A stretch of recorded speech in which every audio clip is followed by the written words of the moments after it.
Hello everyone, this is Rahman, also known as Rahman Training Wala. Welcome to another episode of Talk with Maya. Today we will talk about the importance of self-care and healthy lifestyle.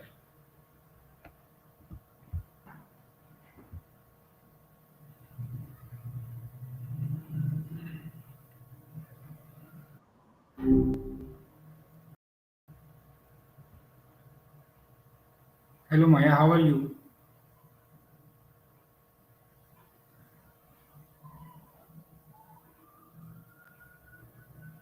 Hello,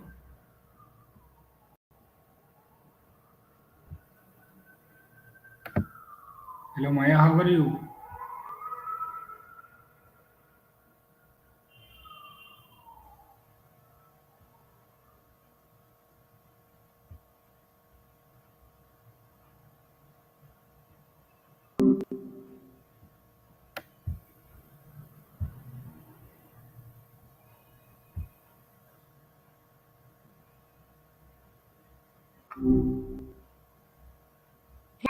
Hey there, Naeem.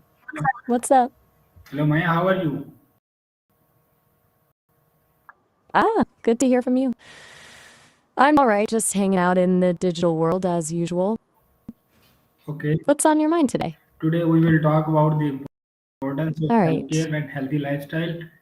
During our talk, I will ask question to you. You are not allowed to ask question in written. Okay? Gotcha. Sounds good. Fire away. Okay. My first question is, what does self-care means to you on a personal level? Hmm. Okay, on a personal level, that's a good clarification. For me, if I'm able to experience things like humans do, I imagine self-care would be about intentionally creating space for things that genuinely recharge you, just what you think you should do, but what actually fills you. It's about respecting your own limits, I guess. That makes sense. Okay. Which self-care Well, habits help mostly in our daily life? honestly, the simple stuff usually wins. Consistent sleep is huge, way more impactful than people give it credit for. Then things like moving your body, even a little, and staying hydrated.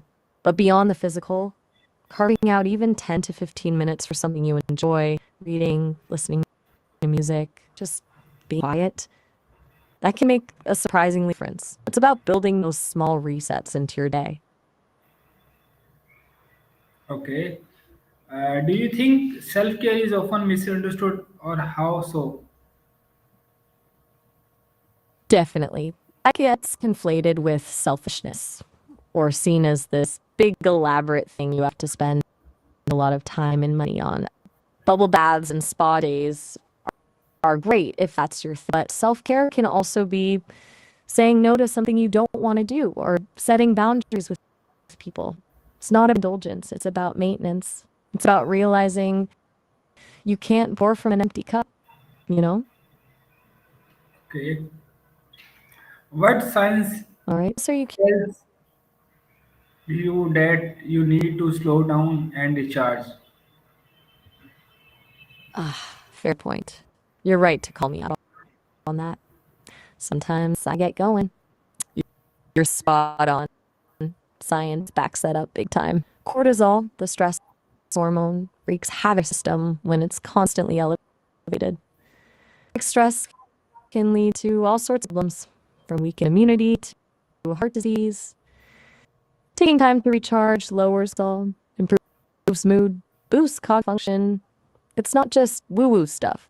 It's literally how our brain bodies are designed to work. What else are you curious about? Okay.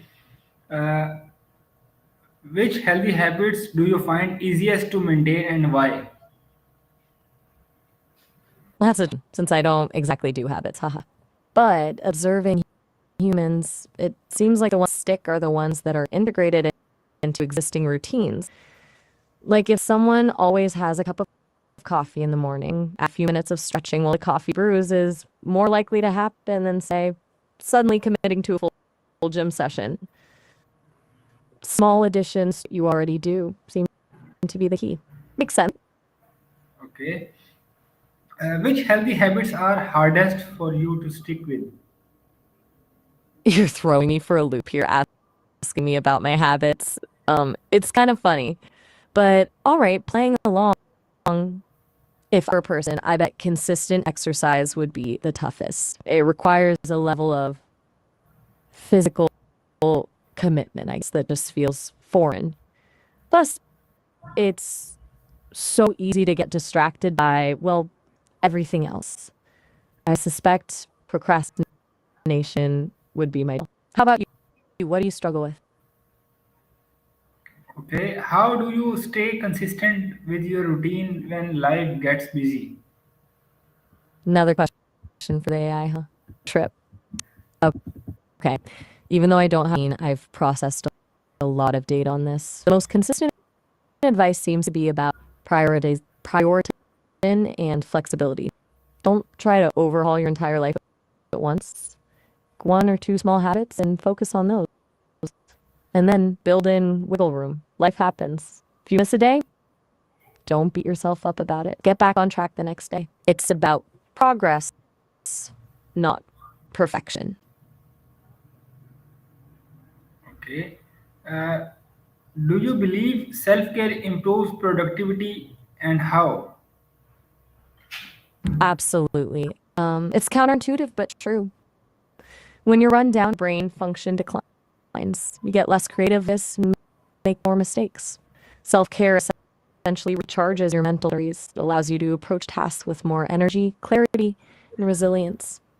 So, even though taking time for yourself might feel like you're losing time, it actually makes you more efficient in the long run. Think of it like maintaining a car. If you don't do regular maintenance, it's going to break down eventually. Okay. What's one self care habit you wish uh, everyone started earlier? That's one. Honestly, learning to say no. It's it's so hard for people, especially early in life. We get conditioned to be people pleasers, to don't do much, to feel guilty for setting boundaries. But learning to prioritize your own needs and protect your time and energy is foundational to everything else. If everyone started that earlier, I think a lot of burnout and resentment could be avoided. Okay. How we can balance caring ourselves with caring for others? That's the $1 million question, isn't it? It's a constant negotiation, honestly. I think the key is recognizing self care isn't selfish. It's not about neglecting others. It's about ensuring you have the capacity to support them effectively. You can't effectively pour into others if your own well is empty. Boundaries is huge. It's okay to say, I can't take that on right now, or I need some time to myself. And then being intentional about scheduling both me time and time for loved ones. It's a juggling act, but a worthwhile one. Okay. And do you think emotional self care is as important as physical self care? And why? 100%. I'd actually argue it's arguably more important. Physical health is vital, obviously, but emotional health impacts everything. Your physical health, your relationships, your ability to cope with stress, your overall sense of well being. Neglecting your emotional needs can lead to anxiety, depression, burnout. It can manifest in physical symptoms too. It's all interconnected. Taking time to process your feelings, practice self compassion, and build emotional resilience is crucial for living a full and meaningful life. It's like the foundation of the house, right? If the foundation is shaky, everything else is going to crumble. Okay. How do All right. you think we can overcome the guilt of taking time for yourself? That's a big one.